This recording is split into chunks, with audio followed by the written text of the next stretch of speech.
This is a story about my friend Anna, who works as a flight attendant.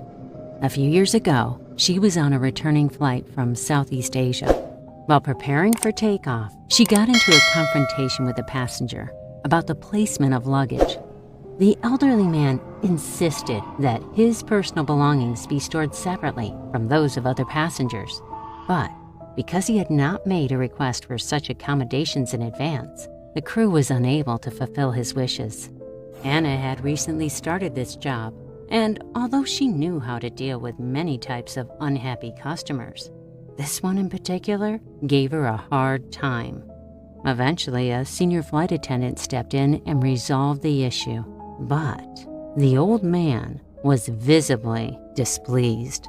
Later, Anna was going around and taking trash from the passengers. When she passed by the old man, he held up a little wooden box and told her to dispose of it.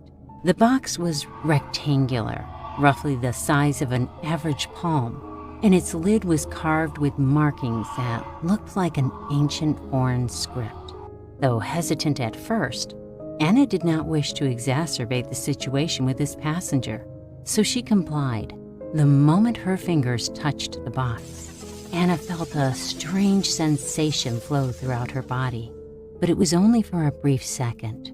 She didn't think much of it and continued down the aisle. About halfway through the flight was when Anna began noticing something wrong.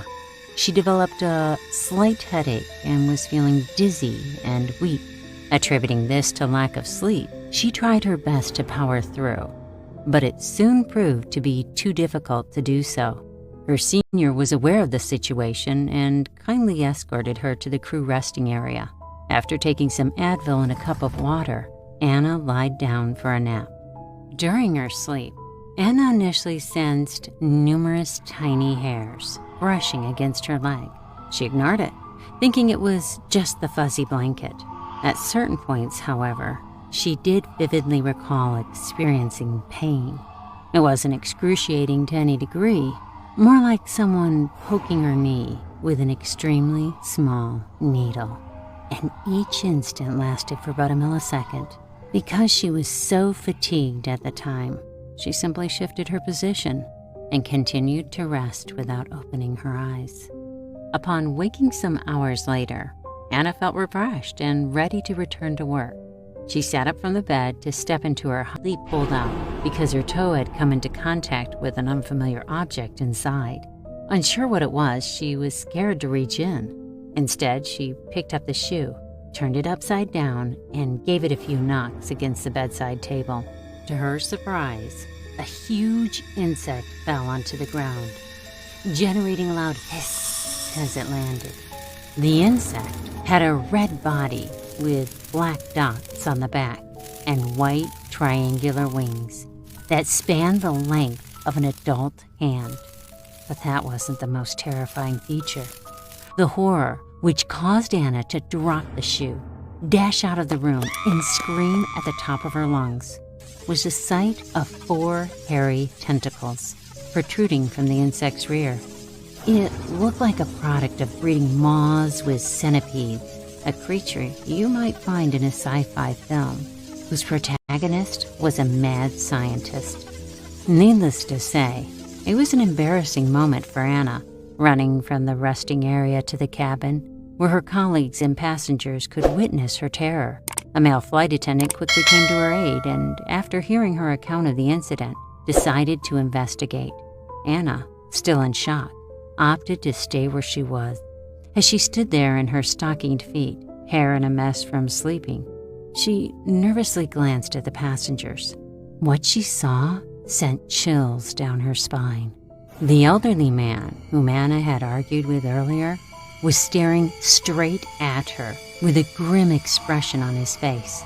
His body was stationary, but his lips were moving non-stop, as if chanting some sort of ritual.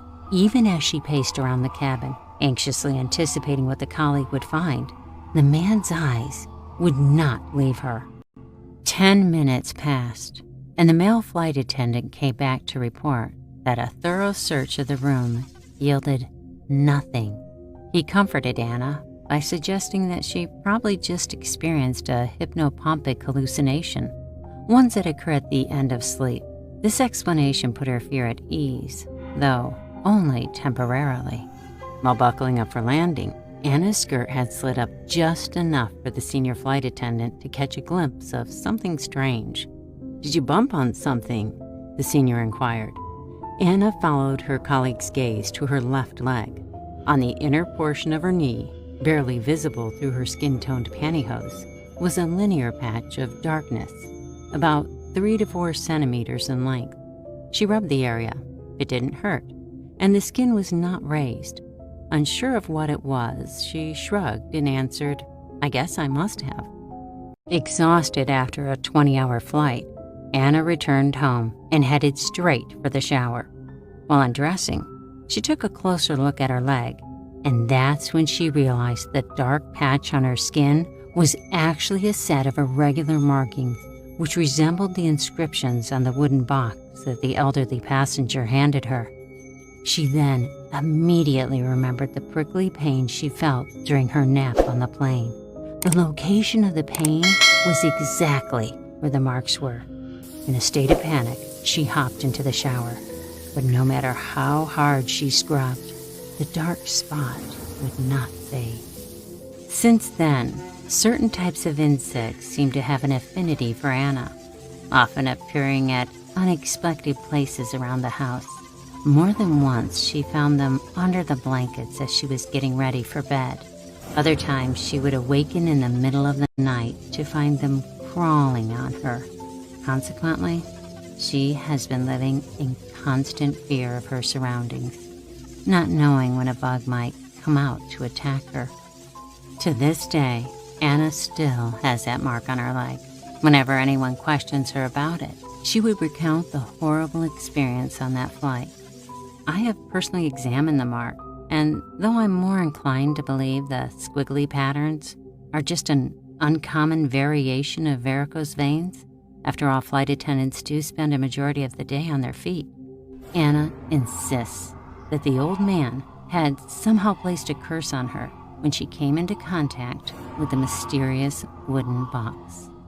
Though I can't say I agree with this theory, there are certain points of the story I am unable to explain. For example, if the markings on her leg were indeed due to varicose veins, why had nobody noticed them before? Did they magically appear right after Anna's encounter with the old man? And why are there suddenly all these insects around her?